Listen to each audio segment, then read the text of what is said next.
നന്മ നിറഞ്ഞ മറിയമേ സ്വസ്തി, കർത്താവ് അങ്ങയോടുകൂടെ, സ്ത്രീകൾ അങ്ങയുടെ ഉദരത്തിൻ ഫലമായി ഈശോ അനുഗ്രഹിക്കപ്പെട്ടവനാകുന്നു. ഞങ്ങൾക്ക് വേണ്ടി ഇപ്പോഴും ഞങ്ങളുടെ മരണസമയത്തും തമ്പുരാനോട് അപേക്ഷിക്കണമേ. ആമേൻ. ഈശോ മിശിഹായുടെ വാഗ്ദാനങ്ങൾക്ക് ഞങ്ങൾ യോഗ്യരാകുവാൻ സർവ്വേശ്വരന്റെ പരിശുദ്ധ മാതാവേ, ഞങ്ങൾക്ക് വേണ്ടി അപേക്ഷിക്കണമേ. ബോധജ്ഞാനത്തിന്റെ സിംഹാസനമേ, ഞങ്ങൾക്ക് വേണ്ടി അപേക്ഷിക്കണമേ. ഈശോ മിശിഹായ്ക്ക് സ്തുതിയായിരിക്കട്ടെ. എപ്പോഴും സ്തുതിയായിരിക്കട്ടെ.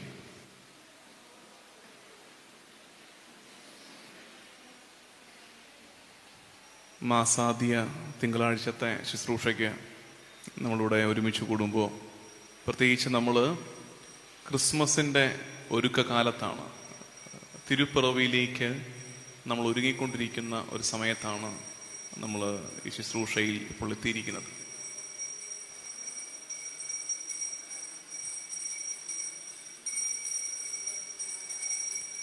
എല്ലായിടത്തും ക്രിസ്മസിൻ്റെ ഒരുക്കങ്ങളൊക്കെ തുടങ്ങിയിട്ടുണ്ട്.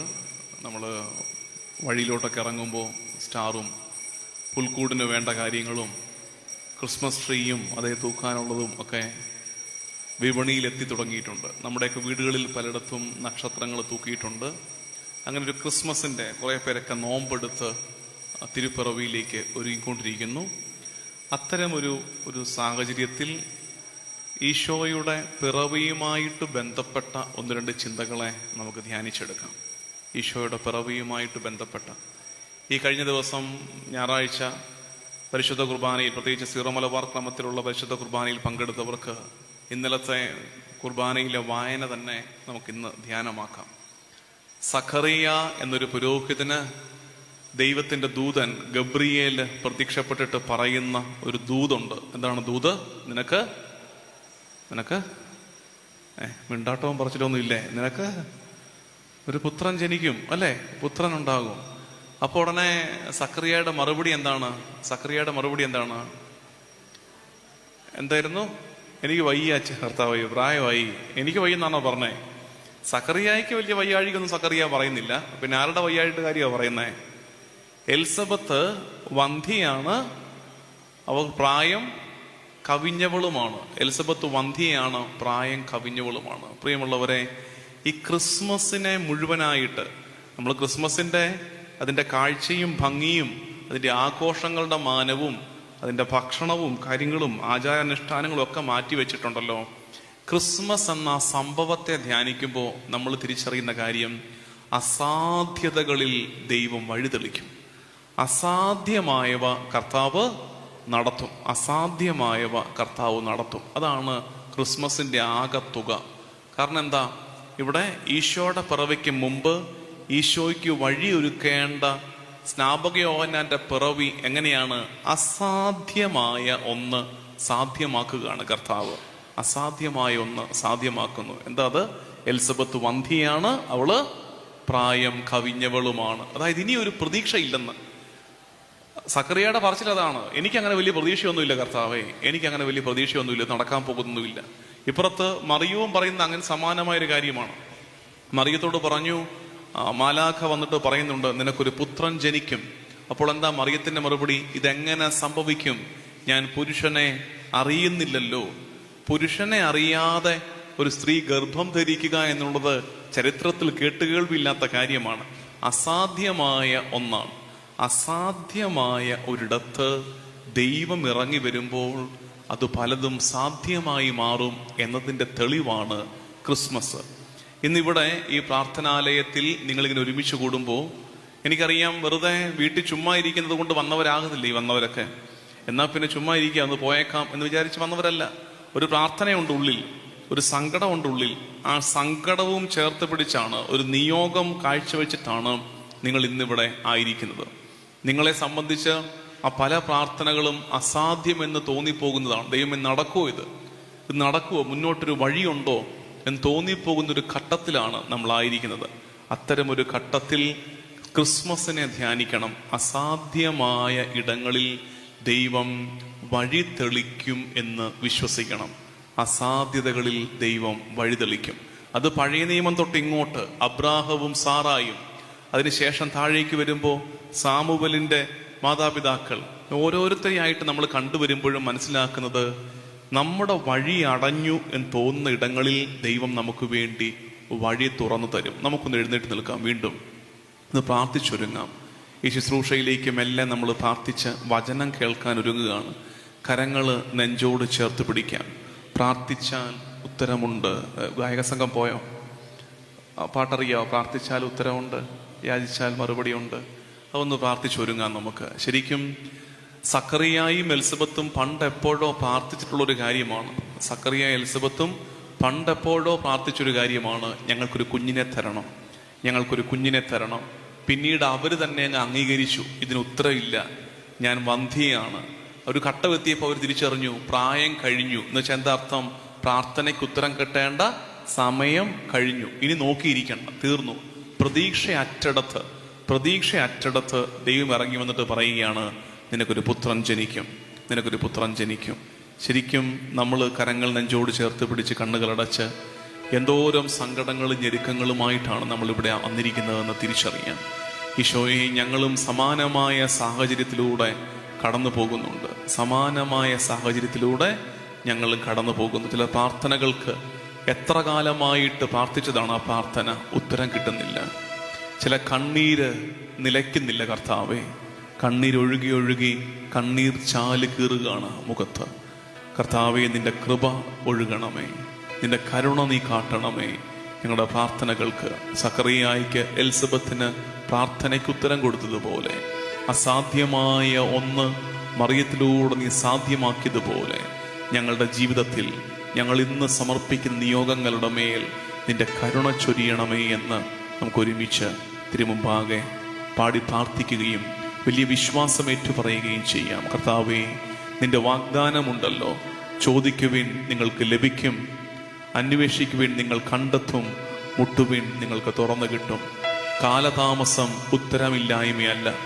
ചില പ്രാർത്ഥനകൾക്ക് ഉത്തരം വൈകിയെങ്കിൽ അതിൻ്റെ അർത്ഥം കർത്താവിൻ്റെ പക്കൽ ഉത്തരമില്ല എന്നല്ല, മറിച്ച് നീ ചോദിച്ചതിനെയും പ്രാർത്ഥിച്ചതിനേക്കാൾ ഉപരിയായൊരു ഉത്തരം കർത്താവ് തരുന്നുണ്ട്. മിശിഹായ്ക്ക് വേണ്ടി കാത്തിരുന്ന ഇസ്രായേലിന് കാലമേറെയുള്ള കാത്തിരിപ്പിൻ്റെ ഒടുവിൽ മിശിഹ വന്നു പിറന്നതുപോലെ നമ്മുടെ ജീവിതത്തിലേക്കും ഒരു മിശിഹ അനുഭവം വരേണ്ട കാലമാകുന്നു. നമുക്ക് പ്രാർത്ഥിക്കാം. ഈശോ വിശ്വാസത്തോടെ വലിയ ശരണത്തോടെ ഞങ്ങൾ പ്രാർത്ഥിക്കട്ടെ. പ്രാർത്ഥിച്ചാൽ ഉത്തരമുണ്ട്.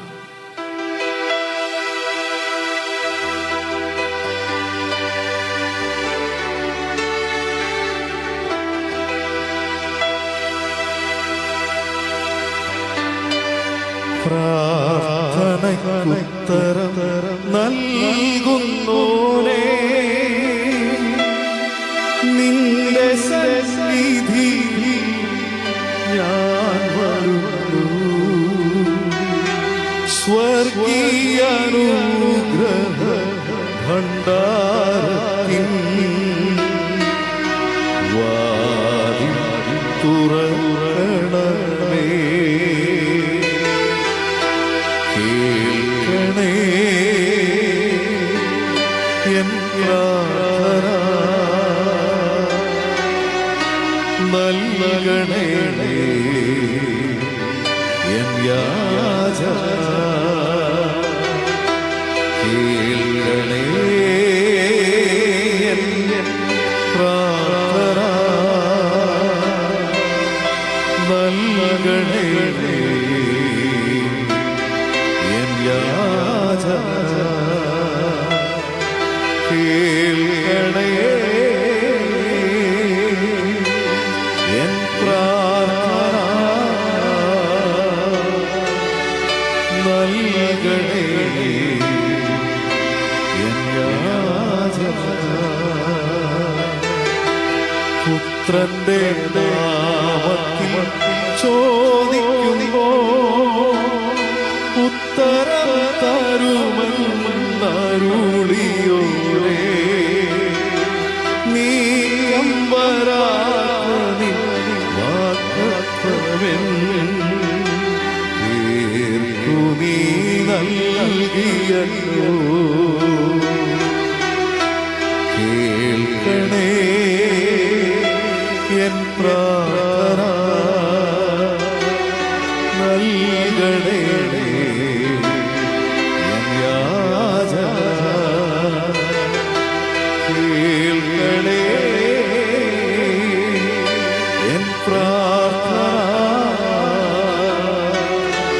നൽകണേ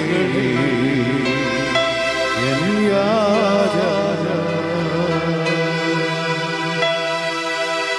ഈശോമിശിഹായുടെ വാഗ്ദാനങ്ങൾക്ക് ഞങ്ങൾ യോഗ്യരാകുവാൻ മാതാവേ, ഞങ്ങൾക്ക് വേണ്ടി അപേക്ഷിക്കണമേ. ബോധജ്ഞാനത്തിന്റെ സിംഹാസനമേ, ഞങ്ങൾക്ക് വേണ്ടി അപേക്ഷിക്കണമേ. ഈശോമിശിഹായ്ക്ക് സ്തുതിയായിരിക്കട്ടെ. എപ്പോഴും എപ്പോഴും സ്തുതിയായിരിക്കട്ടെ. ഗായക സംഘം പോയി കളയത്തില്ലല്ലോ അല്ലേ? ഇവിടെ കാണുമല്ലോ അല്ലേ? കാരണം ഞാൻ ഇന്നല്പം കുറച്ചധികം യാത്രകൾ കഴിഞ്ഞിട്ടാണ് വന്നത്. അപ്പോൾ ഭയങ്കര ടയേർഡാണ്. ഒരു 10 മിനിറ്റ് മുമ്പ് വന്നായിരുന്നു. അപ്പോൾ എനിക്കൊരു റൂമൊക്കെ തന്നപ്പോൾ ഞാൻ അവിടെ ചുമ്മാ ഒന്ന് ഞാൻ ഉറങ്ങിപ്പോയി. അപ്പോൾ അത്രയും ഞാൻ ക്ഷീണിതനാണ്. അപ്പോൾ അതുകൊണ്ട് വലിയ ഒരു കനഗംഭീര വചനപ്രഘോഷണമൊന്നും നിങ്ങൾ പ്രതീക്ഷിക്കരുത്. വളരെ ലൈറ്റായിട്ട് ഇന്ന് പറയാനുള്ള ആവതുള്ളൂ. അത് മാത്രമല്ല, ചിലപ്പോൾ നേരത്തെ നിർത്തിയെന്നും ഇരിക്കും. നേരത്തെ ചിലപ്പോൾ നിർത്താനും സാധ്യതയുണ്ട്. ഉള്ള നേരത്ത് നിങ്ങൾ എന്നെ കേൾക്കുക, ഉള്ള നേരത്ത് ശ്രദ്ധയോടെ ഇരിക്കുക. പ്രിയമുള്ളവരെ, ഈ നോമ്പുകാലം, ഞാൻ നോമ്പുകാലം എന്ന് വിളിക്കുന്നത് പീഠാനുഭവം നോമ്പെന്നല്ല, നോമ്പെടുക്കുന്നവരുണ്ട്, അതുകൊണ്ട് പറയുന്നതാണ്. ക്രിസ്മസിനൊരുക്കമായ ഈ ഒരുക്ക കാലമുണ്ടല്ലോ, ഇത് നല്ല സമയമാണ്, വളരെ ഫ്രൂട്ട്ഫുൾ ടൈമാണ്. ഞാൻ നിങ്ങളെ പറഞ്ഞു തരുന്ന 1-2 കാര്യങ്ങൾ.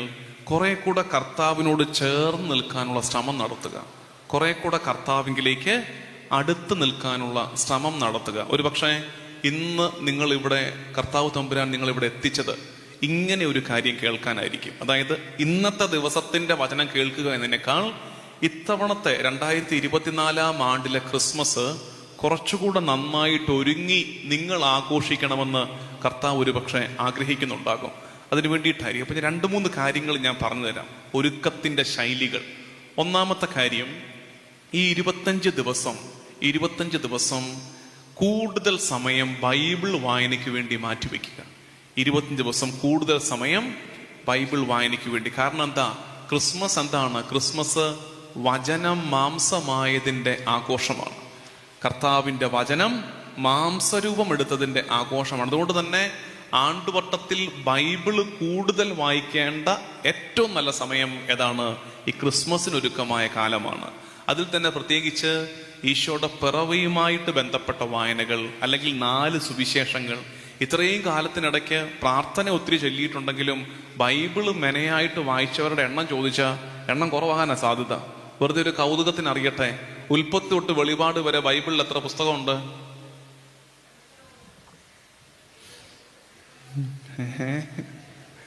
ഉൽപ്പത്തി തൊട്ട് വെളിപാട് വരെ ബൈബിളിൽ എത്ര പുസ്തകമുണ്ട്? 76, 2, 3, 2, 72.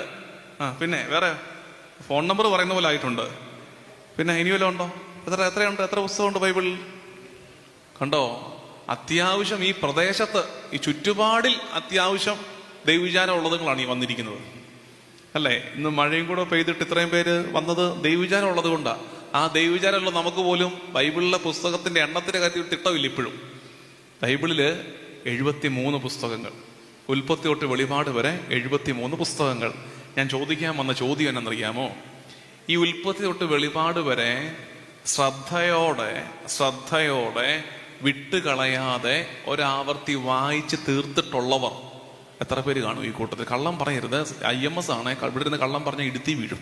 അതുകൊണ്ട് കള്ളം പറയരുത്. ഇല്ലെങ്കിൽ ഇല്ലെന്നേ ഉള്ളൂ. നോക്കട്ടെ എത്ര പേരുണ്ടോ നോക്കട്ടെ.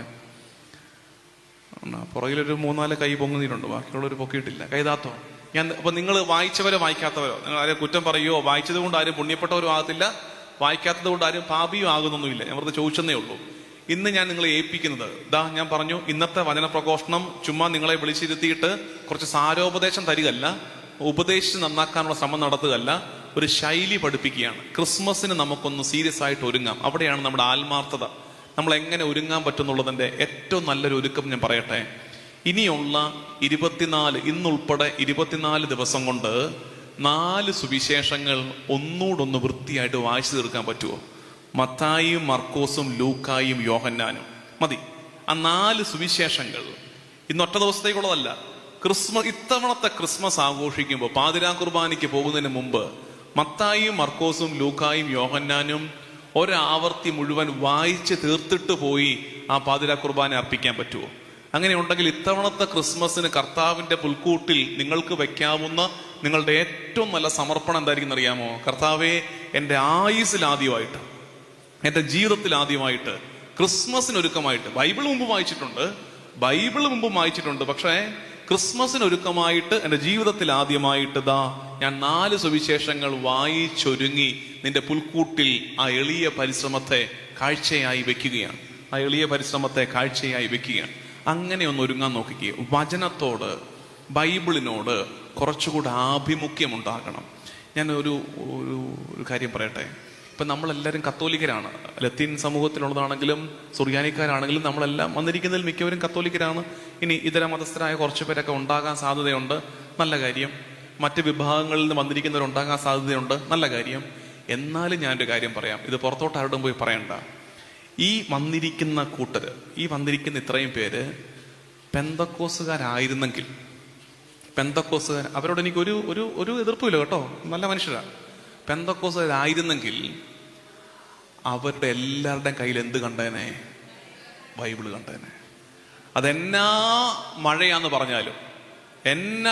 പറഞ്ഞാലും ഒരു പ്ലാസ്റ്റിക് കവറിനകത്ത് പൊതിഞ്ഞുകൊണ്ടെങ്കിലും അതുങ്ങള് കൊണ്ടുവന്നേനെ. പക്ഷെ നമ്മൾ കത്തോലിക്കന്റെ കയ്യിലോ എത്ര പേരുടെ കയ്യിൽ ഇപ്പോ സമ്പൂർണ്ണ ബൈബിള് കാണാൻ സാധ്യതയുണ്ട്? സമ്പൂർണ്ണ ബൈബിള് തുറന്നോ പിടിച്ചോ എഴുതിയോ വായിച്ചോ വിട്ടേക്ക്, അതൊന്നുമല്ല. ഒരു വചന പ്രഘോഷണം മുഴങ്ങുന്ന സ്ഥലത്തേക്ക് പോകുമ്പോൾ ഈ ബൈബിള് ഒന്ന് കയ്യിൽ പിടിക്കാൻ നമുക്ക് തോന്നാത്തതാണ് നമുക്ക് പറ്റുന്ന അപകടം. എന്തോരം വചനം നമ്മൾ കേട്ടെന്നറിയാമോ? എന്തോരം വചന പ്രഘോഷകരെ നമ്മൾ കേട്ടു.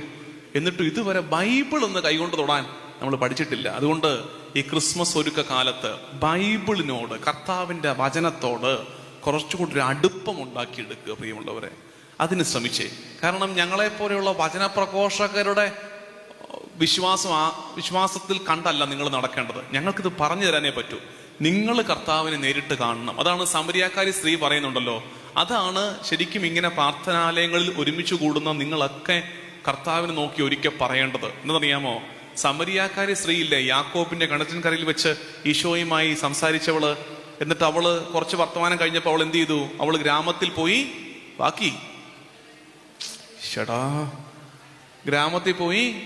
ഒരു ഗ്രാമവാസികളെ മുഴുവൻ കർത്താവിന്റെ അടുത്തോട്ട് വിളിച്ചോണ്ട് വന്നു. എന്ത് പറഞ്ഞോണ്ടാ? എന്റെ ജീവിതത്തിൽ സംഭവിച്ച കാര്യം എന്നോട് പറഞ്ഞ ഒരാളെ ഞാൻ കണ്ടു എന്ന് പറഞ്ഞ ഒരു ഗ്രാമവാസികളെ വിളിച്ചുകൊണ്ട് വന്നു കഴിഞ്ഞപ്പോ ഈ ഗ്രാമവാസികൾ, ഈ വന്ന ആളുകൾ കുറച്ചു നേരം കർത്താവിനെ കേട്ട് കഴിഞ്ഞിട്ടേ അവളെ നോക്കിയിട്ട് പറഞ്ഞൊരു കാര്യമുണ്ട്. ആരെ? ഈ സമരിയാക്കാരിയെ നോക്കിയിട്ട് പറഞ്ഞൊരു കാര്യമുണ്ട്. എന്താ പറഞ്ഞേ? ആർക്ക് പറയാൻ നോക്കട്ടെ? ഈ കൂട്ടത്തിൽ ആര്? IMSC വല്ല സമ്മാനം തരും? ശരി ഉത്തരം പറഞ്ഞാൽ. എൻ്റെ കയ്യിൽ ഇപ്പോൾ ഒന്നും ഇരിപ്പില്ല, എന്നെങ്കിലും സമ്മാനം തരാൻ ഞാൻ പറഞ്ഞേക്കാം, റെക്കമെൻഡ് ചെയ്തിട്ട് പോയേക്കാം. അതായത് ഈശോയുടെ അടുത്ത് ഈ ഗ്രാമത്തിൽ നിന്ന് വന്ന ആളുകൾ കുറച്ചു നേരം ഈശോയുടെ അടുത്ത് ഇരുന്ന് കഴിഞ്ഞിട്ട് അവരൊടുക്കം പിരിയാൻ നേരത്ത് സമരിയാക്കാരിയോട് ഒരു കാര്യം പറഞ്ഞിട്ടാണ് ടാറ്റ കൊടുത്തത്. എന്തായിരിക്കും? എന്ത് പറഞ്ഞിട്ടാണ് അവസാനിപ്പിച്ചത്? അവിടെ ഒരു അമ്മ എഴുന്നേറ്റു, പറയാമേ. കേട്ടില്ല, എനിക്ക് കേൾക്കാൻ വയ്യ. ലോകാവസാനം വരെ നിന്നെ കുറിച്ചുള്ള ഈ കാര്യങ്ങൾ എഴുതപ്പെടും. പിന്നെ ഓക്കെ. അതല്ല, വേറൊരു കാര്യം. ഗ്രാമവാസികള് ഈ സമരിയാക്കാരിയോട് പറഞ്ഞൊരു കാര്യമുണ്ട്. രക്ഷയുണ്ടോ? ഇനി ആരെങ്കിലും ഉണ്ടോ? പുറകിലൊരു ചേച്ചി പറഞ്ഞു. എക്സാക്ട്ലി, അതാണ് കാര്യം. ഒരു കൈയടി കൊടുത്തേക്കാ ചേച്ചിക്ക്, എഴുന്നേറ്റ് എന്ന് പറയാനുള്ള മനസ്സ് കാണിച്ചല്ലോ. യെസ്. അതായത് ഈ ഗ്രാമവാസികൾ ഈ സമരിയാക്കാരി നോക്കിയിട്ട് പറയുകയാണ്, ഇനി മുതൽ നീ പറഞ്ഞത് കൊണ്ടല്ല ഞങ്ങൾ വിശ്വസിക്കുന്നത്. ഇനി മുതൽ ഞങ്ങൾ ഇങ്ങോട്ട് വന്നത് നീ പറഞ്ഞത് കൊണ്ടാണ്. ഇനി മുതൽ നീ പറഞ്ഞത് കൊണ്ടല്ല ഞങ്ങൾ വിശ്വസിക്കുന്നത്, പിന്നെയോ നേരിട്ട് കണ്ടറിഞ്ഞ് ഞങ്ങൾ വിശ്വസിക്കുന്നു എന്ന് വെച്ചാൽ അതിന്റെ അർത്ഥം എന്നറിയാമോ? സമരിയാക്കാരി എത്ര കെട്ടിയതാ? അവളുടെ കല്യാണത്തിന്റെ കണക്കുകളും പറയുന്നേ. സമരിയാക്കാരി എത്ര കെട്ടിയതാ? അവൾക്ക് 5 ഭർത്താക്കന്മാരുണ്ടായിരുന്നു എന്നല്ലേ പറയുന്നേ. അപ്പൊ ഇവര് മനസ്സിൽ പറയുന്നത്, ഇനി നീ 6ാമത്തെ കെട്ടിയാലും 7ാമത്തെ കെട്ടിയാലും 8ാമത്തത് കെട്ടിയാലും ഞങ്ങളുടെ വിശ്വാസം ഇളകത്തില്ല. കാരണം എന്താ? നീ പറഞ്ഞത് കൊണ്ടല്ല ഇപ്പൊ ഞങ്ങൾ വിശ്വസിക്കുന്നത്. ഇപ്പൊ ഞങ്ങൾ വിശ്വസിക്കുന്നത് എന്തുകൊണ്ടാ? കർത്താവിനെ ഞങ്ങള് കണ്ടു. നമ്മുടെ ഇപ്പോഴത്തെയും വിശ്വാസം എന്നറിയാമോ? നമുക്ക് പറഞ്ഞു തന്നവരുടെ വിശ്വാസത്തെ കണ്ട് നമ്മൾ വിശ്വസിച്ചുകൊണ്ടിരിക്കുക.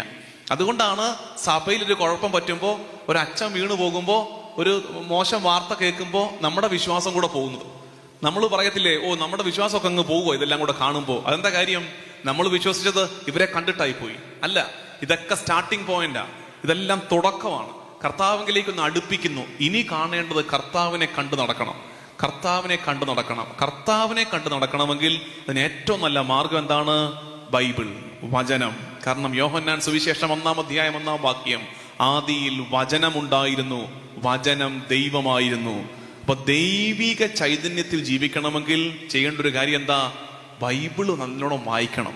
വെറുതെ വീണ്ടും കൗതുകത്തിന് ചോദിക്കട്ടെ, ഉള്ളതിൽ ഈ പ്രദേശത്തെ ഭക്തർ വന്നിരിക്കുന്നതുകൊണ്ടാണ് ചോദിക്കുന്നത് കേട്ടോ. നിങ്ങൾ നല്ല മനുഷ്യരായതുകൊണ്ട് എങ്ങനെയൊക്കെ ചോദിക്കുന്നത്, അല്ലെങ്കിൽ ചോദിക്കത്തില്ല. എല്ലാ ദിവസവും കുടുംബ പ്രാർത്ഥനയുടെ ഭാഗമല്ലാതെ, കുടുംബ പ്രാർത്ഥന കഴിയുമ്പോൾ ഒരു കുരിശോര കഴിയുമ്പോൾ ഒരു ബൈബിൾ വായനയൊക്കെ കാണും. അതല്ലാതെ, കൊന്ത നമസ്കാരം കഴിയുമ്പോൾ ബൈബിൾ വായന അല്ലാതെ സ്വന്തം ഇഷ്ടത്തിൽ എല്ലാ ദിവസവും ഒരു 5-10 മിനിറ്റ് ഈ ബൈബിൾ എടുത്ത് മുത്തി തുറന്ന് വായിച്ച് അടച്ചു വെച്ച് ഒന്ന് ദൈവവിചാരത്തോടെ നിന്ന് ഒരു മിനിറ്റ് പ്രാർത്ഥിച്ചിട്ട് എല്ലാ ദിവസവും അങ്ങനെ ഒരു ശൈലിയുള്ള, റുട്ടീനുള്ള, വീണ്ടും കള്ളം പറയരുത്, IMS ആണ്, ഇടുത്തി വീഴും, കള്ളം പറയരുത്. എത്ര പേരുണ്ടെന്നോ? എല്ലാ ദിവസവും 5 മിനിറ്റ് ഇഷ്ടത്താൽ ബൈബിൾ വായി എത്ര പേരുണ്ട്? കാണട്ടെ. ഒരു വന്നതിൽ ഒരു 20% ഉണ്ടെന്ന് തോന്നുന്നു. വന്നിട്ടുള്ളതിൽ 20% ഉണ്ട്. അതും അത്രയേ ഉള്ളൂ. അപ്പൊ നിങ്ങൾക്ക് അടുത്ത ഹോംവർക്കാണ് ഈ 25 ദിവസം. ജീവിതകാലം മുഴുവൻ വേണ്ട, പിന്നെ നിങ്ങൾക്ക് ട്രാക്കിലായിക്കോളും. ഇഷ്ടമുണ്ടെങ്കിൽ ചെയ്താൽ മതി. ക്രിസ്മസ് വരെ ഡെയിലി ബൈബിൾ വായനയ്ക്ക് വേണ്ടി സമയം മാറ്റിവെക്കുക. മറ്റൊരു കാര്യം, ഒന്ന് ബൈബിൾ വായനയാണ്. ക്രിസ്മസ് ഒരുക്കമാണ് പറഞ്ഞതെന്ന് ഇവിടെ നിന്ന് ഞാൻ പറഞ്ഞത്. വലിയ ആശയസമ്പുഷ്ടമായ വചന പ്രഘോഷണത്തിനേക്കാൾ ഉപരി വളരെ പ്രാക്ടിക്കലായിട്ട് ഇനിയുള്ള ഒരു 24 ദിവസം ചെയ്യേണ്ട കാര്യങ്ങൾ സ്നേഹത്തോടെ പറഞ്ഞു തരുന്നേ ഉള്ളൂ. അടുത്തത്, നിങ്ങളുടെയൊക്കെ ചുറ്റുപാടിൽ ഒരു 15 മിനിറ്റ് നടന്നാൽ, 15 മിനിറ്റ് ഒന്ന് ആഞ്ഞ് നടന്നാൽ പള്ളിയുള്ള എത്ര പേരുണ്ട്?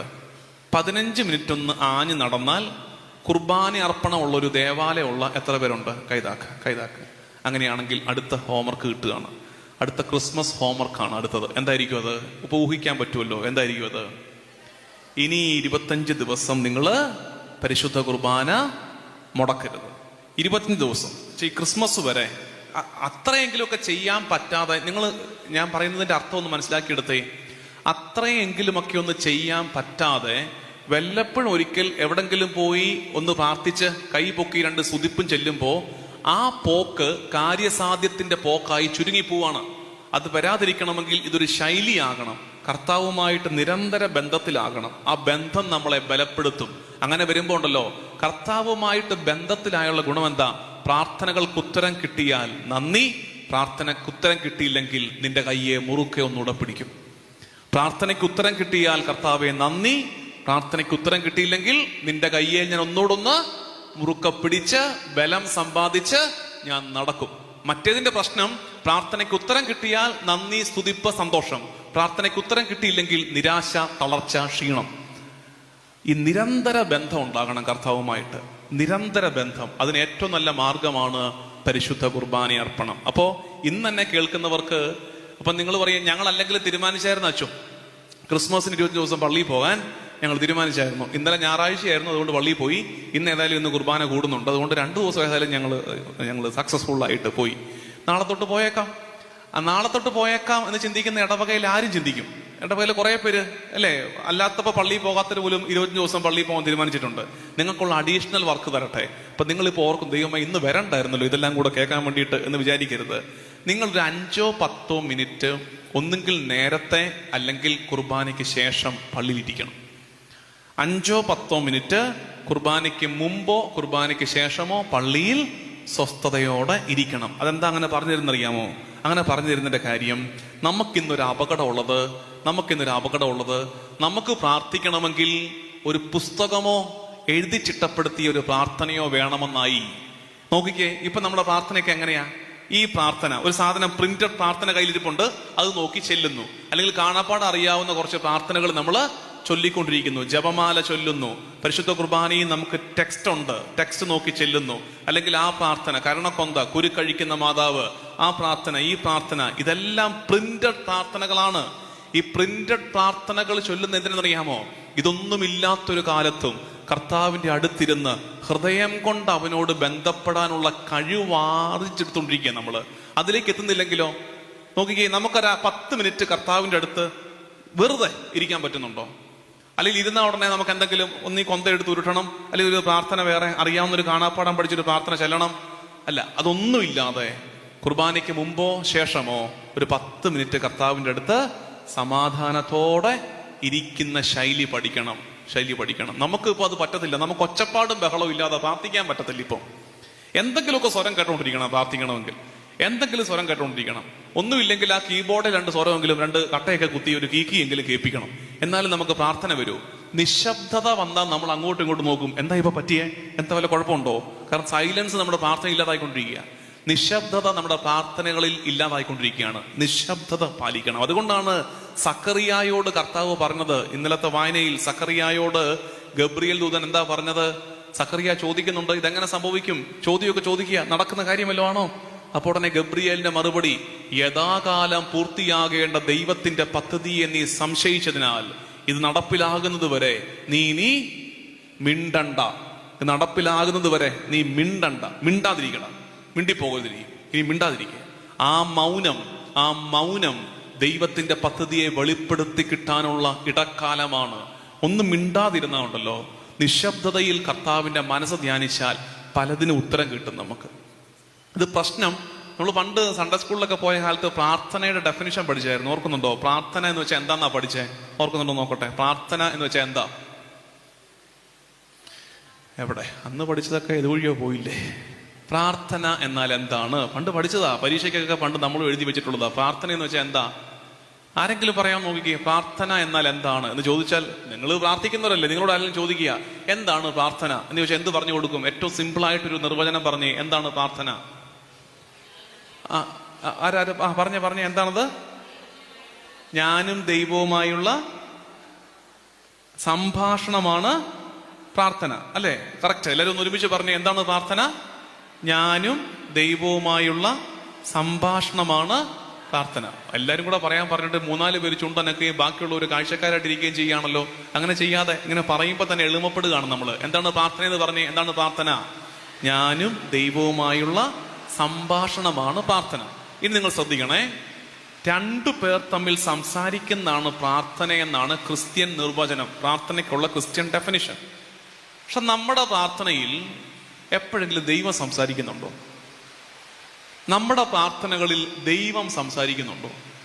ദൈവത്തിന് സംസാരിക്കാൻ ഗ്യാപ്പ് പോലും കൊടുക്കാതെ നമ്മൾ ചലച്ചോണ്ടിരിക്കുകയല്ലേ? നോർത്ത് നോക്കിക്കേ, ദൈവം എവിടെ മിണ്ടുന്നത് നമ്മുടെ പ്രാർത്ഥനയിൽ? നമ്മൾ കടന്ന് പറഞ്ഞുകൊണ്ടേ ഇരിക്കുക, എന്ന് പറഞ്ഞുകൊണ്ടിരിക്കുക.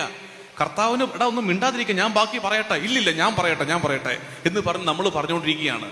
അവിടെ എങ്ങനെ സംഭാഷണമാകും? 2 പേർ തമ്മിൽ മുഖത്തോട് മുഖം നിൽക്കുമ്പോൾ 2 പേരും മിണ്ടിയാലല്ലേ സംഭാഷണമാകത്തുള്ളൂ. ഒരാൾ മാത്രം മിണ്ടുന്നത് റേഡിയോ ഓണാക്കി വെച്ചിരിക്കുന്നതല്ലേ? നമ്മുടെ പ്രാർത്ഥനകൾ പലതും റേഡിയോ പ്രഭാഷണങ്ങൾ പോലെ ആയിക്കൊണ്ടിരിക്കുകയാണ്. മോണോലോഗ്, ഒരാൾ മിണ്ടിക്കൊണ്ടേയിരിക്കുന്നു. കർത്താവിന് പറയാനുണ്ട്, നീ സങ്കടപ്പെടുന്ന ഈ കാര്യത്തെക്കുറിച്ച് കർത്താവിന്റെ ഉത്തരം തരാനുണ്ട്. അതൊന്ന് കേൾക്കണമെങ്കിൽ ആദ്യം ഒന്ന് മിണ്ടാതിരിക്കുക. ഒന്ന് മിണ്ടാതിരുന്നിട്ട് നാവടച്ചിട്ട് വാ പൂട്ടിയിട്ട് ചെവി തുറക്ക്. അതിൻ്റെ നേരമാണ് വ്യക്തിപരമായ പ്രാർത്ഥനയുടെ നേരം. നിശബ്ദ പ്രാർത്ഥന, പേഴ്സണൽ പ്രയർ, നിശബ്ദ പ്രാർത്ഥന ശീലിക്കണം. നമുക്കിന്നൊട്ടും അതിൽ കഴിവില്ലാതായിക്കൊണ്ടിരിക്കുകയാണ്.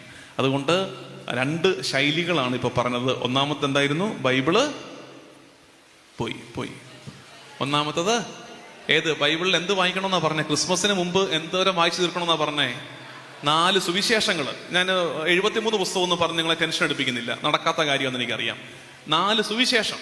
ഈ ഇരിക്കുന്നവർ അത്രയും ചെയ്താൽ ഉണ്ടല്ലോ, നിങ്ങൾ ഈ ഇരിക്കുന്നവർ അത്രയും ചെയ്താൽ സ്വർഗം സന്തോഷിക്കും. ശരിക്കും സ്വർഗം ഇത് കേൾക്കുമ്പോൾ തന്നെ നോക്കുക, പ്രതീക്ഷയോടെ നോക്കുകയാണ്, ദൈവം ഇത് നിങ്ങൾ ചെയ്യുമായിരിക്കുമോ? അങ്ങനെ ചെയ്താൽ സ്വർഗം സന്തോഷിക്കുകയും നരകം വിറയ്ക്കുകയും ചെയ്യും. കാരണം മെഴുകുതിരി കത്തിക്കുന്നത് പോലെയോ തൊട്ടുമുത്തുന്നത് പോലെ അല്ലിത്. ഇത് വളരെ പ്രാക്ടിക്കലാണ്. വളരെ പ്രാക്ടിക്കലായിട്ട് നമ്മൾ ത്യാഗമെടുത്ത് എല്ലാ ദിവസവും എടുത്ത് ചെയ്യുകയാണ്. ഒരു കേവല ആചാരാനുഷ്ഠാനമല്ലത്, അത് പ്രാക്ടിക്കൽ എഫേർട്ടാണ്. ബൈബിൾ വായിക്കണം. ഇനി ഇതിന് ശേഷം ഈ സുവിശേഷമൊക്കെ വായിച്ചു കഴിഞ്ഞിട്ട് ഇഷ്ടപ്പെട്ട പിന്നെ സമയം പോലെ എന്ത് ചെയ്തേക്കണം? മുഴുവൻ ബൈബിളും ഒക്കെ ഒന്ന് വായിച്ച് തീർത്തേക്കണം. പിന്നെ ഇപ്പൊ വേണ്ട. ഈ ബൈബിൾ വായിക്കണമെന്ന് പറയാൻ കാര്യമേ, ഞാൻ ഇടയ്ക്ക് ശാലോമിലൊക്കെ പറഞ്ഞിട്ടുള്ളതാണ്, നിങ്ങൾ കുറച്ച് പേരെങ്കിലും കേട്ടിട്ടുള്ളതായിരിക്കും. നിങ്ങളുടെ വീടിനൊക്കെ മുറ്റമുണ്ടോ? മുറ്റമുണ്ടോ? മുറ്റമുണ്ട് അല്ലേ? മുറ്റം, വീടിന് മുമ്പിൽ ചെറിയ ഭാഗമില്ലേ? മുറ്റം അടിക്കുവോ അമ്മമാരെ? നിങ്ങൾ മുറ്റം അടിക്കുവോ? ഉള്ളതാണോ? അപ്പൊ നാളെ മുറ്റം അടിക്കാൻ ഇറങ്ങുമ്പോഴേ ഈ ചൂലൊക്കെ ഇങ്ങനെ തട്ടൊക്കെ തട്ടി മുറ്റം അടിക്കാൻ വേണ്ടി അങ്ങോട്ട് ഇറങ്ങുമ്പോൾ ആ മുറ്റത്തേക്ക് ഒത്തുക്കെ നോക്കണം, മുറ്റത്തേക്കൊന്ന് ചുറ്റി നോക്കണം. അതെന്തിനുള്ള മുറ്റമാണെന്നറിയാമോ? നിങ്ങളുടെ വീടിന്റെ മുറ്റം എന്തിനുള്ള മുറ്റമാണെന്നറിയാമോ? എന്തിനുള്ള മുറ്റമാ? ആരും മിണ്ടുന്നില്ലല്ലോ. എന്തിനുള്ള മുറ്റം? നിങ്ങളുടെ വീടിന്റെ മുറ്റം അവിടെ ഒരു പന്തലിടാനുള്ളതാ, ഒരു പന്തലിടാനുള്ള മുറ്റം അത്. ചില ചേച്ചിമാർക്ക് നാണം, ഇനിയൊരു കല്യാണമൊന്നും വേണ്ടച്ചോ, ഇത് കല്യാണ പന്തലല്ല ഇനി ഇടാൻ പോകുന്നത്. ഇനി ഇടാൻ പോകുന്ന പന്തൽ എന്തിനുള്ള പന്തലാ? ആ മരിച്ചടക്കിന്റെ പന്തലിടാനുള്ള മുറ്റം അത്. അത് ഓർത്തു വെച്ചേക്കണം. മരിച്ചടക്കിന്റെ പന്തൽ കെട്ടാനുള്ള മുറ്റം അത്. ആ മുറ്റത്താണ് നമ്മളെ ചേതന അറ്റുപോയ നമ്മുടെ ഉടല് സുന്ദരമായിട്ട് ഒരുക്കി പെട്ടിക്കകത്താക്കി കൊണ്ട് വെക്കാൻ പോകുന്നത്. ഇന്ന് തിരിച്ച് IMSയും തിരിച്ച് വീട്ടിൽ ചെല്ലുമ്പോഴേ മുറ്റത്തേക്ക് ഒന്ന് നോക്കിയേക്കണം. എങ്ങോട്ടായിരിക്കും തല, എങ്ങോട്ടായിരിക്കും വാല് എന്നൊക്കെ ഒന്ന് നോക്കിയേക്കണം. എങ്ങനെയായിരിക്കും തിരിച്ചു വെക്കുന്നത്, സ്ഥലം ഉണ്ടോ വെക്കാനുള്ളതൊക്കെ നോക്കണം അല്ലേ? ആ ഒരു വിചാരം വേണം. മരിക്കത്തില്ലേ? മരിക്കത്തില്ലേ? ഒരു താല്പര്യമില്ലാത്ത പോലാണല്ലോ പലരും ഇരിക്കുന്നത്. മരിക്കത്തില്ലെന്ന് ചോദിച്ചിട്ട് മരിക്കത്തില്ലേ? മരിക്കും. ചിലരെ കണ്ടാ അറിയാം അധികം താമസമൊന്നും ഇല്ല. എന്നാ വർത്താനാച്ചോ പറഞ്ഞത് എന്ന് വിചാരിക്കരുത്. അതിപ്പം പ്രായമൊന്നും നോക്കണ്ട. കോവിഡ് കഴിഞ്ഞ് വാക്സിനേഷൻ കഴിഞ്ഞതോടുകൂടി ആർക്കും എപ്പോൾ വേണമെങ്കിലും മരിക്കാമെന്നൊക്കെ ആയിട്ടുണ്ട്. ഞാൻ ഈ മരണത്തെക്കുറിച്ചൊക്കെ പറഞ്ഞതേ, ഇങ്ങനെ മരിച്ച് പെട്ടിക്കകത്താക്കി വീട്ടിൽ കൊണ്ട് വെച്ച് കഴിഞ്ഞിട്ട് ഒരു കർമ്മമില്ലേ വീട്ടിൽ വെച്ച്, അല്ലേ? ലത്തീൻ ക്രമത്തിലും മലബാർ ക്രമത്തിലും ഒക്കെ ഒരു കർമ്മമില്ലേ വീട്ടില്? ഈ കർമ്മത്തിന്റെ ഇടയ്ക്ക് ഒരു പ്രസംഗം പറയത്തില്ലേ അച്ഛന്മാര്? വീട്ടിൽ വെച്ചൊരു അനുസ്മരണ പ്രസംഗം ഇല്ലേ? ഉണ്ട് അല്ലേ? ഉണ്ട്. എന്റെ ദൈവമേ, എന്തോരം കള്ളത്തരങ്ങൾ ഈ അച്ഛന്മാര് പറയുന്നറിയാവോ? ആ പ്രസംഗത്തിലെ ഈ അച്ഛന്മാർ എന്തോരം കള്ളത്തരങ്ങളായി പറയുന്നു. എന്തൊരു നല്ല അമ്മച്ചിയായിരുന്നു, മുഴുവൻ സമയവും പ്രാർത്ഥനയായിരുന്നു, കയ്യിൽ നിന്ന് ബൈബിള് മാറ്റിയിട്ടില്ല എന്നൊക്കെയാണ്. ചില പ്രസംഗമൊക്കെ കൊണ്ട്, ചില അച്ഛന്മാരുടെ പ്രസംഗമൊക്കെ കൊണ്ട് കയറി വരുമ്പോണ്ടല്ലോ, അതുവരെ കരഞ്ഞുകൊണ്ടിരുന്ന പിള്ളേർ വരെ എഴുന്നേറ്റ് നോക്കും, ഇതാരായി കിടക്കുന്നത്? കാരണം അവർക്ക് സംശയമായി, ഇതാരായി കിടക്കുന്നത്? ഞങ്ങളുടെ അമ്മയെക്കുറിച്ച് തന്നെയാണോ ഈ പറയുന്നത്, ഇത്രയും പറയുന്നത്? കാരണം മുഴുവൻ സമയം ബൈബിൾ വായനയായിരുന്നൊക്കെ അങ്ങ് പറഞ്ഞേക്കുക. പക്ഷെ നിങ്ങൾ ഓർത്ത് നോക്കിക്കേ, 70-80 വർഷം ഒടയതമ്പുരാൻ ഭൂമിയിൽ ആയുസ് നൽകിയിട്ട് ബൈബിൾ ഒരാവർത്തി പോലും വായിക്കാതെയാണ് ആ മരിച്ചു കിടക്കുന്നതെങ്കിൽ നാണം കെട്ട മരണമല്ലേ? ഓർത്ത് നോക്ക്. 70-80 വർഷം കർത്താവ് ആയുസ് തന്നേ. നമ്മൾ കണ്ടതല്ലേ എത്ര പേര് 30-ൽ മരിച്ചു, 40-ൽ മരിച്ചു, 50-ൽ മരിച്ചു. നമുക്ക് ദൈവം കനിഞ്ഞ് 70 വയസ്സിന്റെയും 80 വയസ്സിന്റെയും ആയുസ് കിട്ടി. ആ ആയുസിനിടയ്ക്ക് എന്തൊക്കെ കാട്ടിക്കൂട്ടി നമ്മളെല്ലാരും കൂടെ, എന്തൊക്കെ ചെയ്തു കൂട്ടി, എന്തൊക്കെ പെടാപ്പാട് പെട്ടു. ഇതെല്ലാം ചെയ്തിട്ടും കർത്താവ് തമ്പുരാന്റെ സ്നേഹത്തിന്റെ കത്ത്, ഈ തിരുവചനം ഒരാവർത്തി വായിക്കാതെ മരിച്ചു കിടന്നാൽ നാണം കെട്ട മരണമല്ലേ? കുറെ പേർ റെഡിയായിട്ടിരിക്കുക നാണം കെട്ട് മരിക്കാൻ വേണ്ടിയിട്ട്. അത് ചെയ്യരുത്. അപ്പൊ അതുകൊണ്ട് ആദ്യത്തെ പടിയായിട്ട് നമുക്ക് സുവിശേഷം ഒന്ന് വായിക്കാം, പിന്നെ ബൈബിൾ മുഴുവനും ഒന്ന് വായിക്കണം. രണ്ടാമത്തത് പരിശുദ്ധ കുർബാന, ദിവസേനയുള്ള പരിശുദ്ധ കുർബാനയുടെ അർപ്പണം. പരിശുദ്ധ കുർബാനയുടെ അർപ്പണം വിത്ത് സ്പെഷ്യൽ തിങ്. എന്താ ഒരു സ്പെഷ്യൽ കാര്യം കൂടെ പറഞ്ഞത്? ബാക്കിയുള്ളവർ ചെയ്യുന്ന പോലെ ഈ വന്നിരിക്കുന്നവർ വെറുതെ പോയി കുർബാന അർപ്പിച്ചിട്ട് കുർബാന കഴിയുന്ന പാടെ മലബാർ ക്രമത്തിലാണെങ്കിൽ ആശീർവാദം അങ്ങോട്ട് കിട്ടി, അല്ലെങ്കിൽ ലത്തീൻ ക്രമത്തിൽ ദീപപൂജ സമാപിച്ചു, സമാധാനത്തോടെ പോവുക, കേൾക്കേണ്ട താമസം. പൂച്ച മാന്തുമ്പോൾ 2 മാന്ത് അങ്ങോട്ടും ഇങ്ങോട്ടും മാന്തിയിട്ട് ഇറങ്ങി പോകരുത്. പിന്നെ എന്ത് ചെയ്യണം?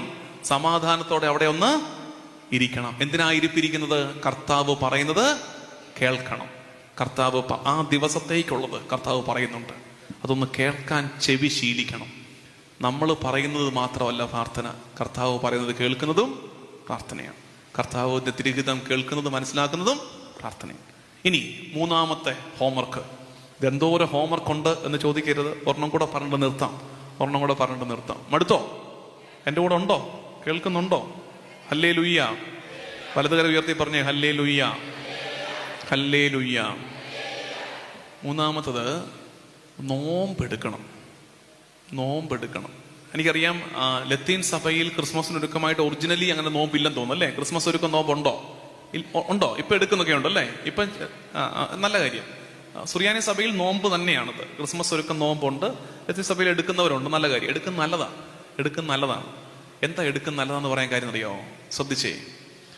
അതായത് ഈ ഇറച്ചിയും മീനും അതൊക്കെയാണ് നമ്മൾ സാധാരണ പറയാറുള്ളത്. അല്ലെങ്കിൽ എന്തും ആകട്ടെ, എനിക്കല്പം പ്രിയം കൂടുതലുള്ള പലതിനോടും, ശ്രദ്ധിച്ചേ, എനിക്കല്പം താല്പര്യം കൂടുതലുള്ള, പ്രിയം കൂടുതലുള്ള പലതിനോടും ഒരല്പം അകലമിട്ടിട്ട് ആരോട് കൂടുതൽ അടുക്കാൻ നോക്കുക? ഈശോയോട് കൂടുതൽ അടുക്കാൻ നോക്കുക. അങ്ങനെ മനസ്സിലാക്കണം.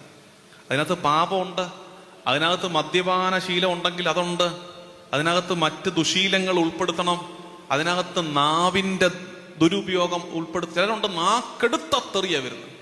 അപ്പോൾ നാക്ക് തുറന്ന്, അത് നമ്മൾ തെറിയായിട്ട് വിളിക്കുന്നതല്ല, ചുമ്മാ കുശലം പറയുന്ന പോലും തെറി വിളിച്ചിട്ടാണ്, ചുമ്മാ വിശേഷം പറയുന്ന പോലും തെറി വിളിച്ചിട്ടാണ്. ഇപ്പൊ എന്ത് ചെയ്യണം? അതെന്റെ ശീലമായി, ഞാൻ ചാഞ്ഞ് നിൽക്കുന്നത് അങ്ങോട്ടാന്ന് മനസ്സിലാക്കിയിട്ട് അതിനെ തിരുത്തുക. അതായത് ഞാൻ കുട്ടനാട്ടുകാരനാണ്. കുട്ടനാട്ടില് ഈ തെങ്ങ് ഇങ്ങനെ, ഈ ആറ്റുതിരുത്ത തെങ്ങ് ഇങ്ങനെ ചാഞ്ഞ് നിൽക്കും ആറ്റിലോട്ട്. സൂര്യ വെളിച്ചം തേടി പോകുന്നതാണ്. ആറ്റിലാകുമ്പോൾ കുറച്ചുകൂടെ വെട്ടം കിട്ടുമല്ലോ, അപ്പോൾ ഇങ്ങനെ ചെരിഞ്ഞെരിഞ്ഞ് പോകും. ആ തെങ്ങ് വീണാൽ എങ്ങോട്ടായിരിക്കും വീഴുന്നത്?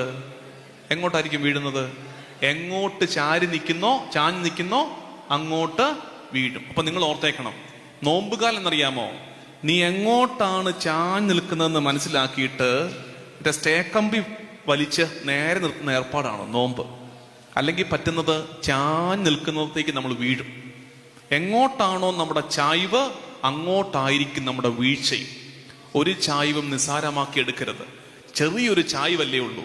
ചെറിയ ചായ്വാണെങ്കിലും വീഴുന്നത് അവിടെയാകുമെന്നോ തിരിച്ചറിയണം. അതുകൊണ്ട് നേരെ നിർത്തണം. ഞാൻ ഈ മാതാപിതാക്കൾക്കൊക്കെ പറഞ്ഞു കൊടുക്കാറുണ്ട്, പ്രത്യേകിച്ച് അമ്മമാരോടൊക്കെ. കുട്ടികളെയൊക്കെ നോമ്പിടും. ഇന്ന് കുട്ടികളൊക്കെ സ്കൂളിൽ പോയിരിക്കുകയാണ്. കുഞ്ഞുങ്ങൾ വന്നിട്ടില്ല. പക്ഷെ കുഞ്ഞുങ്ങളും കൊച്ചുമക്കളും ഒക്കെ ഉള്ളവര്, നിങ്ങൾ ചെയ്യേണ്ടത്, ഇന്നലെ ഇന്നും പോയത് പോട്ടെ, ഇനിയെങ്കിലും വീട്ടിൽ നിന്റെ കാര്യം പറഞ്ഞു. എന്തിനാണ് നോമ്പെടുക്കുന്നത്? ഇങ്ങോട്ട് നോക്കിക്കേ. ഒരു കഷ്ണം ചിക്കൻ ഫ്രൈ, ഒരു കഷ്ണം മീൻ വറുത്തത്, ഒരു ഐസ്ക്രീം, ഒരു ചോക്ലേറ്റ്, ഇതൊക്കെയാണല്ലോ പിള്ളേർക്ക് ഇഷ്ടമുള്ള സാധനങ്ങൾ. ഇത് 24 ദിവസത്തേക്ക് ഇതൊന്നു വേണ്ട എന്ന് വെക്കാൻ. ഇതിനൊരു കുഴപ്പമില്ല. ഐസ്ക്രീമിന് വല്ല കുഴപ്പമുണ്ടോ? ഒരു കുഴപ്പമില്ല. ചോക്ലേറ്റ് നല്ലതാ. മീൻ നല്ലതല്ലേ? നല്ല ഒന്നാം തരം സാധനമല്ലേ? ഇറച്ചി നല്ലതല്ലേ? നല്ലതാണ്. പക്ഷെ എന്താ പ്രശ്നം? എനിക്ക് കൂടുതൽ ഇഷ്ടമുള്ള ചായ്വുള്ള ഈ സാധനങ്ങൾ കുറച്ചെണ്ണത്തിനെ 24 ദിവസത്തേക്ക് വേണ്ടെന്ന് വെച്ച് ഒന്ന് മാറ്റിവെക്കാൻ ഉള്ള വിൽ പവർ, ഉള്ള തൻ്റെ ഇടം ഞാൻ പഠിച്ചിട്ടില്ലെങ്കിൽ, ഞാൻ അതിൽ പരിശീലിപ്പിക്കപ്പെട്ടിട്ടില്ലെങ്കിൽ, പിന്നെ എങ്ങനെ നിങ്ങളും നിങ്ങളുടെ കുഞ്ഞുങ്ങളും പാപത്തോട് നോ പറയും? പാപത്തോട് എങ്ങനെ നോ പറയും? അതേ എൻ്റെ ചോദ്യമുള്ളൂ. ഇത്തിരി പോന്ന ഒരു മുട്ടായി വേണ്ടെന്ന് വെക്കാൻ ചെറുപ്പത്തിൽ വീട്ടിൽ പരിശീലനം കിട്ടിയിട്ടില്ലാത്ത നിങ്ങളുടെ കൊച്ച് 10-17 വയസ്സാകുന്ന പ്രായത്തിൽ ഒരു പാപത്തിന്റെ പ്രലോഭന മുമ്പിലേക്ക് വരുമ്പോ എങ്ങനെ അത് നോ പറയും? അതിനെ നോ പറയാൻ പഠിപ്പിച്ചിട്ടില്ല. എല്ലാത്തിനോടും യെസ് പറഞ്ഞ് പഠിപ്പിക്കപ്പെട്ട ഒരു കൊച്ച് പാപത്തോടെങ്ങനെ തൻ്റെ ഇടത്തോടെ നോ പറയും? ഇന്ന് ലോകം അതിൻ്റെ സർവ പ്രലോഭനങ്ങളും നമ്മുടെ കുഞ്ഞുങ്ങളുടെ മുമ്പിലേക്ക് വലിയ കൗതുകത്തോടെ നീട്ടിവെക്കുന്ന ഒരു കാലത്ത് നോ പറയാൻ നമ്മുടെ കുഞ്ഞുങ്ങളെ ചെറുപ്പം തൊട്ടേ പഠിപ്പിച്ചിട്ടില്ലെങ്കിൽ അത് നിങ്ങൾ എങ്ങനെ അവരുടെ ആത്മാവ് നശിച്ചു പോകാതെ ഈ ലോകത്ത് ജീവിക്കാൻ പറ്റും? ആത്മാവ് കെട്ടുപോകാതെ വിശുദ്ധിയിൽ ജീവിക്കണമെങ്കിൽ നോ. അതല്ലേ ഈശോ പറഞ്ഞത്? ഈശോ എവിടെയാ നോ പറഞ്ഞത്? ഈശോ നോ വേണ്ട എന്ന് പറഞ്ഞ സ്ഥലം ഏതാ? ഈശോ അങ്ങനെ പറഞ്ഞിട്ടില്ല അല്ലേ? ഈശോ എവിടെങ്കിലും അങ്ങനെ പറഞ്ഞിട്ടുണ്ടോ? നോ വേണ്ട പറഞ്ഞിട്ടുണ്ടോ ഈശോ എവിടെങ്കിലും എപ്പോഴെങ്കിലും? ആരെങ്കിലും കൈപൊക്കിട്ട് പറഞ്ഞ ഈശോ അങ്ങനെ പറഞ്ഞിട്ടുണ്ടോ? എവിടെ പറഞ്ഞു ചേച്ചി?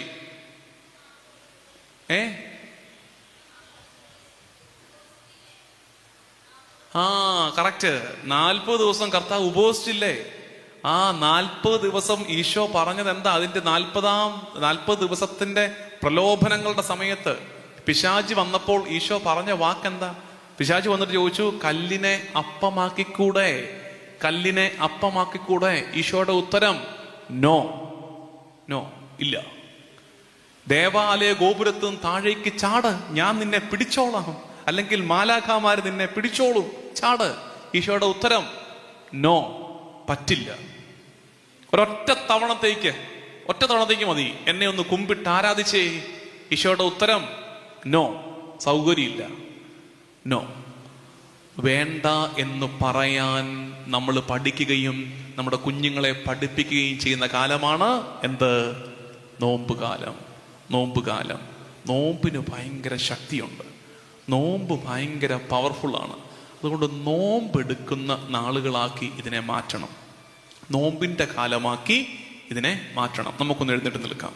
എഴുന്നേറ്റ് നിന്ന് ഒരു പാട്ടും കൂടെ ഗായക സംഘം എന്നെ ഒന്ന് സഹായിക്കുക. ഒരു പാട്ടും കൂടെ ഗായക സംഘത്തോട് ചേർന്ന് പാടി പ്രാർത്ഥിച്ച് പിന്നെ ഒരു ചെറിയ കൺക്ലൂഷനിലൂടെ നമുക്കിത് അവസാനിപ്പിക്കുകയും ചെയ്യാം. ഈ കേട്ട 3 കാര്യങ്ങൾ ഒന്ന് മനസ്സിലിട്ടേക്ക്. ഇത് 3 വളരെ സിമ്പിളായിട്ട് ഞാൻ പറഞ്ഞു തന്നത്, നിങ്ങൾക്ക് മനസ്സിലാകുന്ന രീതിയിൽ പറഞ്ഞു തന്നത് നിങ്ങളത് ചെയ്യാൻ വേണ്ടിയിട്ടാണ്. ഇന്ന് നിങ്ങൾ ഇവിടെ വന്ന് കർത്താവിൻ്റെ സന്നിധിയിൽ പ്രാർത്ഥിക്കുന്നതിൽ നിങ്ങൾക്ക് തരിയെങ്കിലും ആത്മാർത്ഥതയുണ്ടെങ്കിൽ, അതായത് കേവല കാര്യസാധ്യത്തിന് മാത്രമല്ല, കർത്താവിനോടുള്ള സ്നേഹം കൊണ്ടും ആത്മീയ വളർച്ച ആഗ്രഹിച്ചുമാണ് നമ്മളിവിടെ ആയിരിക്കുന്നതെങ്കിൽ നമ്മൾ ചെയ്യേണ്ട ഒരു 3 സ്റ്റെപ്സ് ആണിത്. 3 കാര്യങ്ങൾ, ഈ ക്രിസ്മസ് ഒരുക്ക കാലത്ത് ചെയ്യേണ്ട 3 കാര്യങ്ങൾ. ആ 3 കാര്യങ്ങളെ ഗൗരവത്തോടെ ഒന്ന് മനനം ചെയ്തേ, അത് ചെയ്യാനുള്ള തീരുമാനമെടുത്തേ. ആ തീരുമാനമെടുത്ത് നമുക്കൊന്ന് പാടി പ്രാർത്ഥിക്കാം. കരങ്ങളടിച്ച് പ്രാർത്ഥിക്കാം.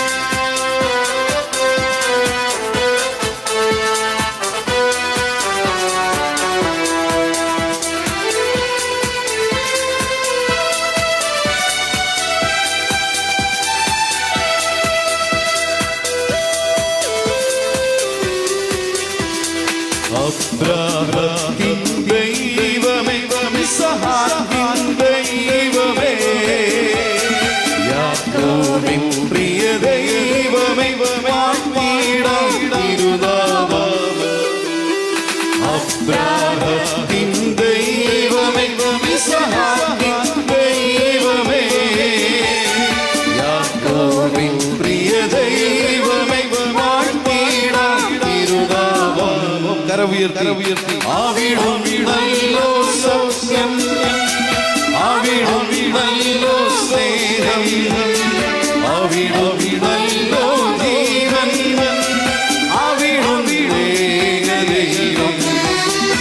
അവിടുന്നല്ലോ സൗഖ്യം, അവിടുന്നല്ലോ സ്നേഹം, അവിടുന്നല്ലോ ജീവൻ, അവിടുന്നേകദൈവം.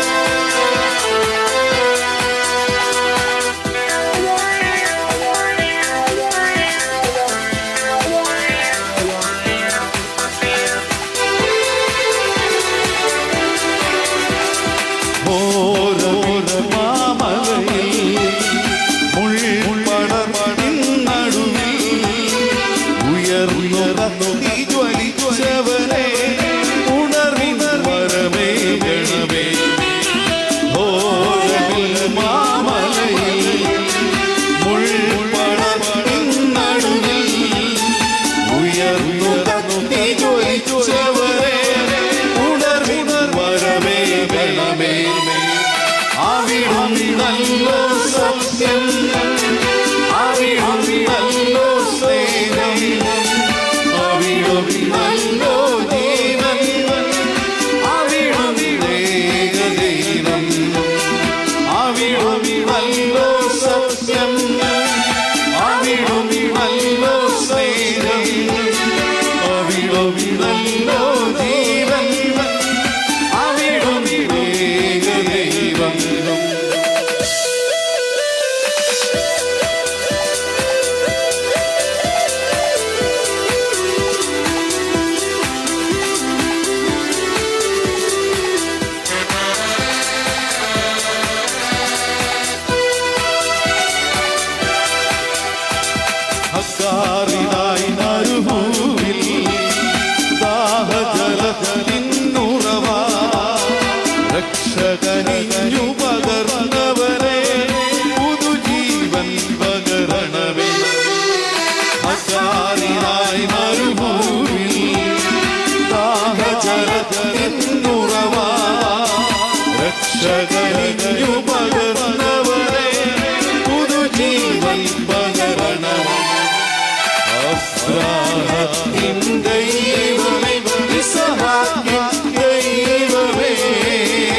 നല്ലോ ജീവൻ അവിടും ഏകദൈവം അവിടും നല്ലോ സത്യം അവിടും നല്ലോ സ്നേഹം അവിടും നല്ലോ ജീവൻ അവിടും ഏകദൈവം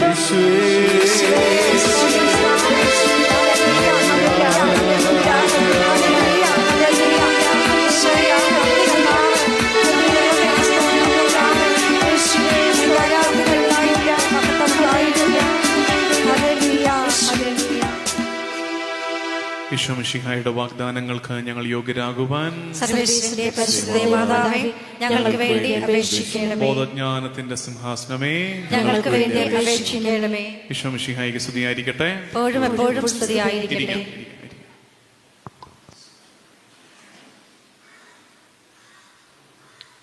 നമ്മൾ പറഞ്ഞു വെച്ച ആ 3 കാര്യങ്ങൾ നിങ്ങൾ ഒരുക്കത്തോടെ ഈ നാളുകളിൽ ചെയ്യുമ്പോൾ നിങ്ങൾ നിയോഗം വെക്കേണ്ട ഒരു കാര്യം കുടുംബങ്ങളുടെ വിശുദ്ധീകരണമാണ്. തിരുക്കുടുംബത്തിൻ്റെ അനുഗ്രഹം നമ്മുടെ കുടുംബങ്ങൾക്കുണ്ടാകാൻ ഈ നാളുകളിൽ പ്രത്യേകം പ്രാർത്ഥിക്കണം.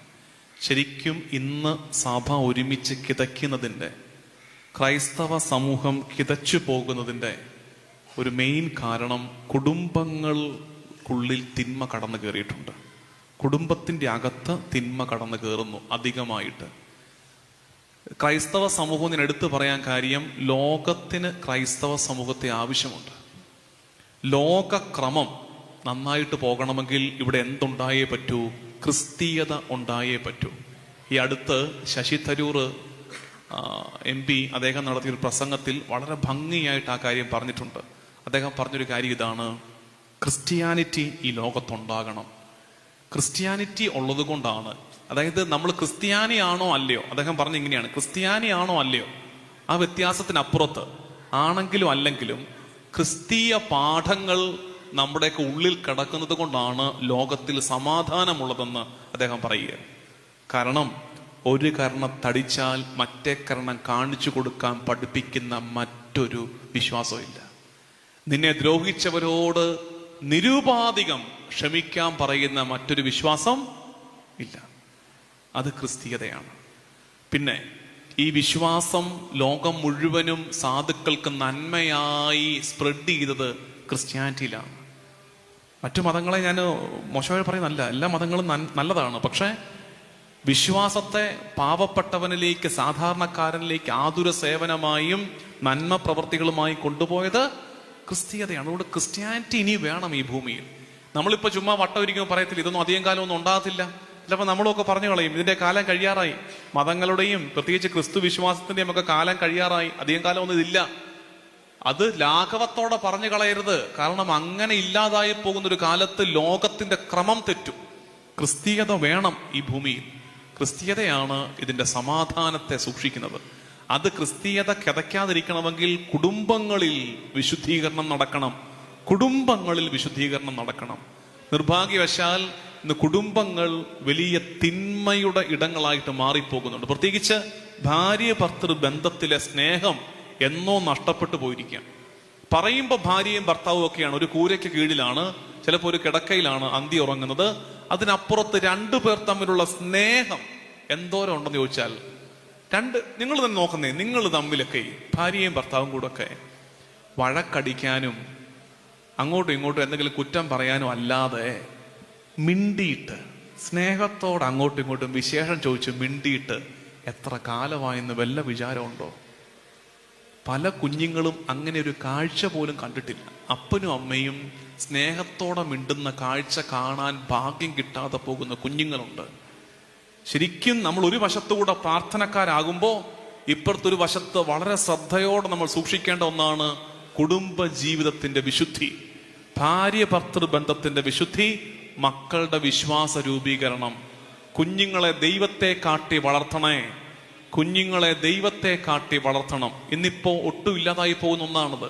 കാരണം നമ്മുടെ വിചാരം നമ്മുടെ കുഞ്ഞുങ്ങൾ എങ്ങനെങ്കിലും ഒന്ന് കരിയറൊക്കെ ശരിയാക്കി കുറച്ച് ശമ്പളമൊക്കെ വാങ്ങിച്ചൊന്ന് കാശാക്കി എടുത്താൽ മതി എന്നാണ്.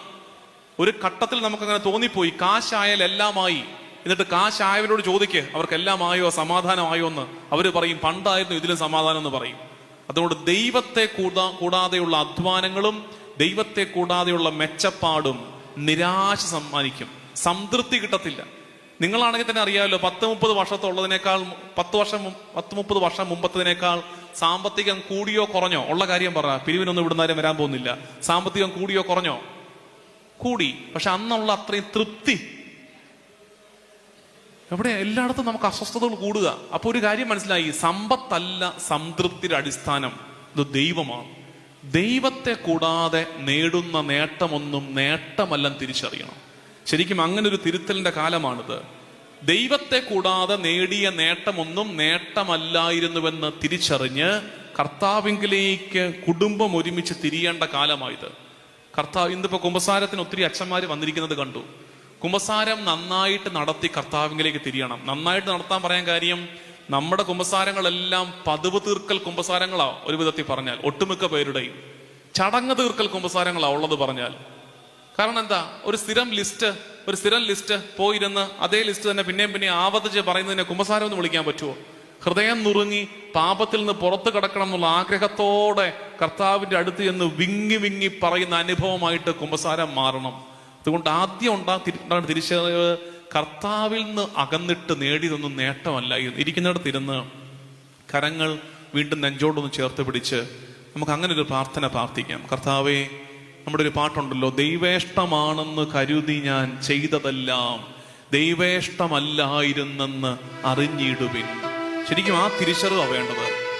ദൈവേഷ്ടമാണെന്ന് വിചാരിച്ച് കാണിച്ചു കൂട്ടിയ പലതും ദൈവേഷ്ടമല്ലായിരുന്നു. ആ തീരുമാനങ്ങൾ പലതും തെറ്റിപ്പോയി. കർത്താവിനെ മറന്നിട്ട് എടുത്ത തീരുമാനങ്ങൾ പലതും കുടുംബത്തിൽ തെറ്റിപ്പോയിട്ടുണ്ട്. നമ്മൾ എന്താ ചെയ്തെന്നറിയാവോ? തീരുമാനം നമ്മൾ എടുത്തിട്ട് പ്രാർത്ഥിച്ചുകൊണ്ടിരുന്നു ആ തീരുമാനം ഒന്ന് ശരിയാക്കി എടുക്കാൻ. തീരുമാനമേ തെറ്റായിരുന്നേ, കർത്താവിന്റെ മനസ്സിലില്ലാതിരുന്നായിരുന്നു അത്. ആ തിരിച്ചറിവിൽ വീണ്ടും കർത്താവിലേക്ക് തിരിയേണ്ട കാലം കൂടിയായത്. ദൈവേഷ്ടമാണെന്നു കരുതി നീ ചെയ്തതെല്ലാം ദൈവേഷ്ടമല്ലായിരുന്നെന്ന് അറിഞ്ഞിടുവിൻ. സമ്പാദ്യമാണെന്നു കരുതിയ നേട്ടമെല്ലാം സൗഭാഗ്യമേകില്ല എന്നോർത്ത് മനം തുറക്ക്. ഇന്നെങ്കിലും ഇനിയെങ്കിലും സ്വന്തം വഴികൾ ത്യജിച്ചിടുവിൻ, സ്വർഗീയ വഴിയെ ചരിച്ചിടുവിൻ. ക്രിസ്മസിന്റെ കാലം ശരിക്കും ദൈവാനുഗ്രഹത്തിന്റെ മഴപ്പെയ്ത്തിന്റെ കാലമാണിത്. പ്രിയമുള്ളവരെ, ഇത് കേവലം ഒരു നനുത്ത സുഖിപ്പിക്കുന്ന ഒരു വചന പ്രഘോഷണത്തിനപ്പുറത്ത് നമ്മുടെ ജീവിതത്തിൽ എടുക്കേണ്ട ഒരു തീരുമാനത്തെയാണ് ഓർമ്മിപ്പിക്കുന്നത്. മതിയെന്നേ കർത്താവ് പറയുന്നത്. ഇന്നെങ്കിലും മതിയായില്ലേടാണ് ചോദിക്കുന്നത്. ഇന്നെങ്കിലും ഇനിയെങ്കിലും തിരിച്ചു വാ. It's time. കർത്താവിലേക്ക് തിരിയേണ്ട കാലമായി. ആ തിരിയാൻ ഏറ്റവും നല്ല സമയമാണ് ഈ ക്രിസ്മസ് ഒരുക്ക കാലം. കരങ്ങൾ നെഞ്ചോട് ചേർത്ത് പിടിച്ച് കണ്ണുകളടച്ച് പാളിപ്പോയതൊക്കെ ഓർത്തെടുക്കാം. കർത്താവിനെ മറന്നിട്ടെടുത്ത തീരുമാനങ്ങൾ ഓർത്തെടുക്കാം. തന്നിഷ്ടത്തിന്റെ സ്വാർത്ഥതയുടെ തീരുമാനങ്ങളിലായിരുന്നു പലതും. ശരിക്കും തീരുമാനം നടപ്പിലാക്കാൻ ഞാൻ മുട്ടുമ നിന്നായിരുന്നു, പ്രാർത്ഥിച്ചായിരുന്നു, മെഴുകുതിരി കത്തിച്ചായിരുന്നു. പക്ഷേ ആ തീരുമാനത്തിന്റെ അടിസ്ഥാനം തന്നെ സ്വാർത്ഥതയും കേവല സാമ്പത്തിക മെച്ചപ്പാടും എന്റെ നേട്ടവും മാത്രമായി പോയായിരുന്നു. കർത്താവിന്റെ മനസ്സന്വേഷിച്ചായിരുന്നു. കർത്താവ്, ഇത് എന്നെക്കുറിച്ചുള്ള നിന്റെ പദ്ധതിയാണോ എന്ന് ചോദിച്ചായിരുന്നു. കർത്താവിനെ മറന്നിട്ട് എൻ്റെ ഇഷ്ടത്തിന് ഞാൻ കാട്ടിക്കൂട്ടിയതൊക്കെ ഇപ്പൊ എവിടെ എത്തി? പലതും എനിക്ക് തലവേദനയായിട്ട് മാറിയിട്ടില്ലേ? എൻ്റെ പദ്ധതികൾ പലതും ഇപ്പോൾ എനിക്ക് തലവേദനയും ഉറക്കക്കുറവും സമ്മാനിച്ചു തുടങ്ങിയിട്ടില്ലേ? നമുക്ക് തിരിയാം കർത്താവിലേക്ക്. പ്രിയമുള്ള ദൈവജനമേ, അനുതാപത്തോടെ ഹൃദയം നുറുങ്ങി മാനസാന്തരത്തിന്റെ ഫലങ്ങൾ പുറപ്പെടുവിച്ച് കർത്താവിലേക്ക് തിരിയേണ്ട കാലമായി ഇതിനെ മനസ്സിലാക്കി നമുക്ക് പാടി പ്രാർത്ഥിക്കാം. എല്ലാവരും അറിയാവുന്ന പാട്ടാണ്. ദൈവേഷ്ടമാണെന്ന് കരുതി നീ ചെയ്തതല്ല ദൈവേഷ്ടമല്ലായിരുന്നെന്ന് അറിഞ്ഞ് ഇന്നെങ്കിലും ഇനിയെങ്കിലും സ്വന്തം വഴികൾ തിരിച്ചിടുവിൻ. പ്രാർത്ഥിക്കാം. ദൈവേഷ്ടമാണെന്ന് കരുതി നീ ചെയ്തതല്ല ദൈവേഷ്ടമല്ലായിരുന്നെന്നറിഞ്ഞിടുവിൻ. സമ്പാദ്യമാണെന്ന് കരുതിയ നേട്ടമെല്ലാം സൗഭാഗ്യമേകില്ല എന്നോർത്തു മനം തുറക്കൂ. ഇന്നെങ്കിലും ഇനിയെങ്കിലും സ്വന്തം വഴികൾ ത്യജിച്ചിടുവിൻ. സ്വർഗീയ വഴിയേറിടുവിൻ. സമർപ്പണത്തിൻ സമയമാകുവിൻ സകലതും സമർപ്പിക്കുവിൻ സകലതും. ദൈവം നിന്നോട് ചോദിപ്പതൊക്കെയും നൽകുവാനൊരുങ്ങിയിടുവിൻ.